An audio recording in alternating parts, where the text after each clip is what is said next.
Et chaque rencontre demande une préparation.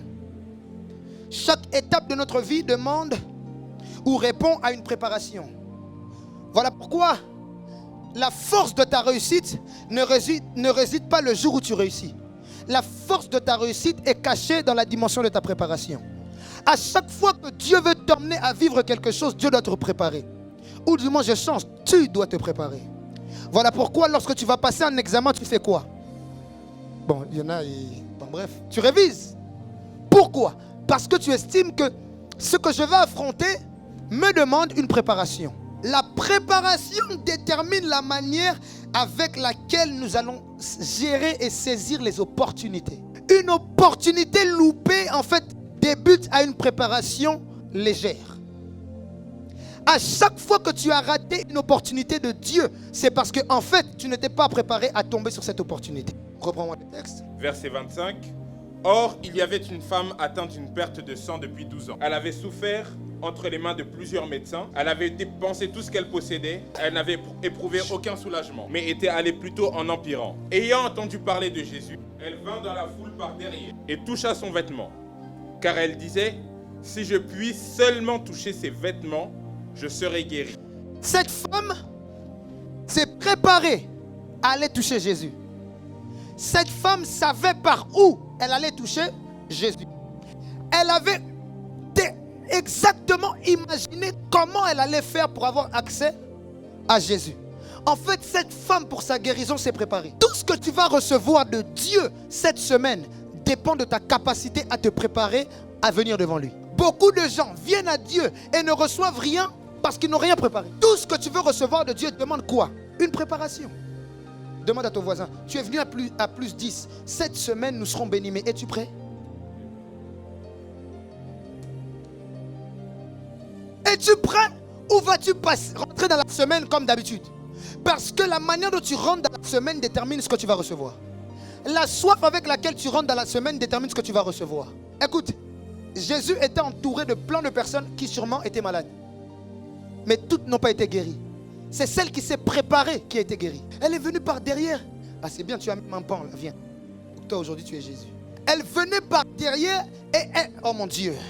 Oh mon Dieu, oh mon Dieu, mon Dieu, merci Saint-Esprit. Là où les autres se disent, il faut que je parle avec lui pour être guéri. Là où les autres se disent, il faut qu'il m'impose les mains pour être guéri. Elle a préparé le pan. Écoute, ton miracle n'est pas où le miracle des autres est. Ah my God.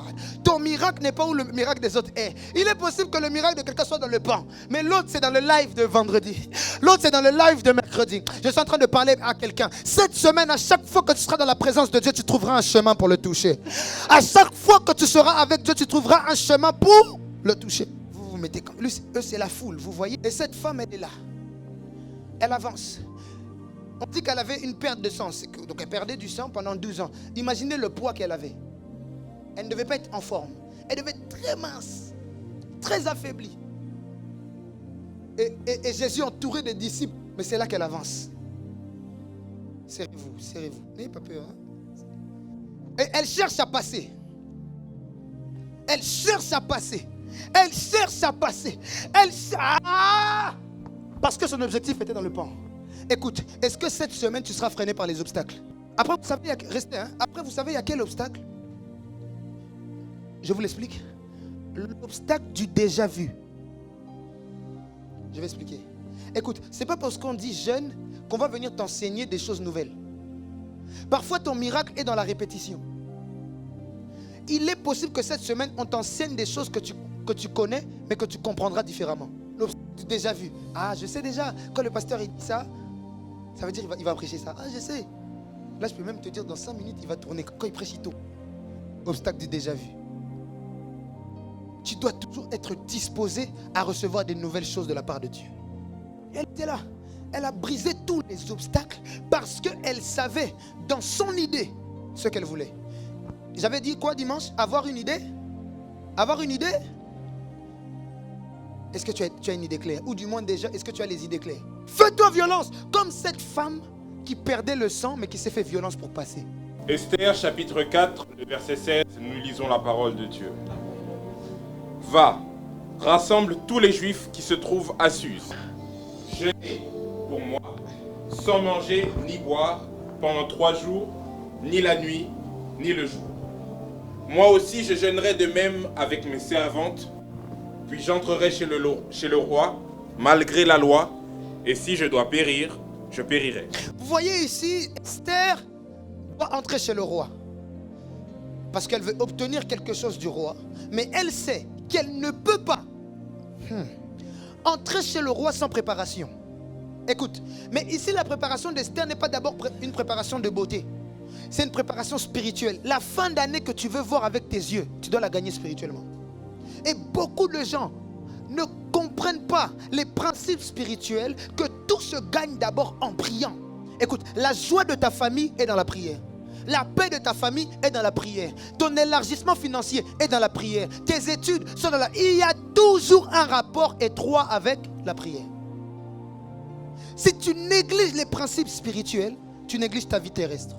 Ici, Esther va juste rendre une visite au roi, mais elle est en jeûne. Tu ne peux pas recevoir quelque chose de Dieu sans te préparer avec Dieu. Cette semaine, j'ai hâte d'entrer dans cette semaine. Nous serons bénis comme jamais la cité n'a été bénie. J'ai dit, nous serons bénis comme jamais Kansi Paris n'a été béni. Mais tout dépend de la façon dont tu vas te préparer. Deuxième point, se préparer à rencontrer Dieu demande d'imaginer son miracle. Imaginer son miracle. Avoir son miracle en image. Écoute, tu ne peux pas sortir d'un jeûne comme plus 10 sans histoire. Il y a des choses qui se passent seulement quand nous sommes en train de prier. Voilà pourquoi nous avons dit la semaine dernière, la Bible disait quoi dans Marc? La Bible disait, ces espèces d'esprits ne partent que par le jeûne et la prière. Il y a des choses qui ne bougent que quand nous jeûnons et nous prions. Je dis avec toi, si c'est encore là, c'est que ça va bouger cette semaine. Je dis, si c'est encore là, c'est que ça va bouger cette semaine. Mais pour ça, tu dois imaginer ton miracle. Demande à ton voisin en secret, dis-lui à l'oreille, qu'est-ce que tu veux voir? Parce que ce que tu vois dépendra, ce que tu vois produira ce que tu vas avoir. 3. Se préparer demande de se voir juste. Lis-moi. Romains chapitre 5, le verset 1, nous lisons la parole de Dieu. Amen. Étant donc justifiés par la foi, paix avec Dieu par notre Seigneur Jésus-Christ. Écoutez, il y en a qui pensent qu'ils vont recevoir de Dieu parce qu'ils sont venus jeûner. Du coup, quand ils pêchent, ils pensent que son jeûne est annulé. Oh non, j'ai péché. Ah non, aujourd'hui vraiment, non, il y avait une merguez là, j'avais trop faim, j'ai mangé. Et ils pensent que tout est gâté. Non, non, non. Écoute, Dieu ne te répond pas d'abord parce que tu jeûnes. Dieu te répond parce que tu es juste. Je suis pécheur. Non, tu n'es pas pécheur, tu es justifié par Dieu. Ce n'est pas toi qui l'as fait, c'est Jésus-Christ qui l'a fait à la croix. Écoute, être juste n'est pas une acquisition, être juste est un statut. Tu ne deviendras pas juste, tu es juste. C'est Jésus qui l'a fait. Jésus vient m'exaucer pendant plus 10 parce que je suis comme lui. C'est-à-dire que quand Jésus te regarde, il te voit juste. Pas à cause de tes actions, mais à cause de ce qu'il a fait lui à la croix. Et souvent, si tu ne te vois pas juste, si tu ne te vois pas pur, tu peux douter de l'action de Dieu dans ta vie. Et te dire que non, tout le monde va prier, tout le monde va recevoir, mais sauf moi parce que je suis sale. Écoute, tu n'es pas sale. Regarde ton voisin, dis-lui tu n'es pas sale. Dis-lui tu es justifié par Dieu. Le christianisme ne dépend pas de tes actions. Il des actions que Jésus a posées à la croix. Dis à ton voisin, regarde à la croix.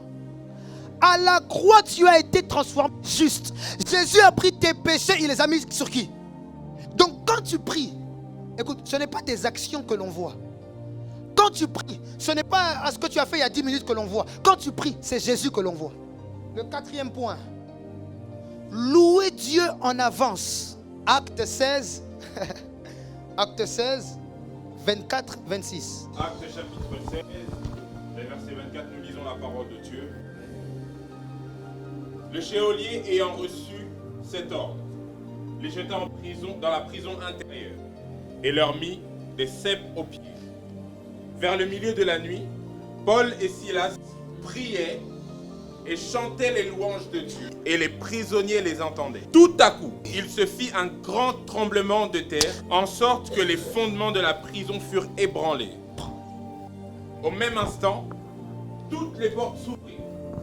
Et les liens de tous les prisonniers, le geôlier se réveilla, et lorsqu'il vit les portes de la prison ouvertes, il tira son épée et allait se tuer, pensant que les prisonniers s'étaient enfuis.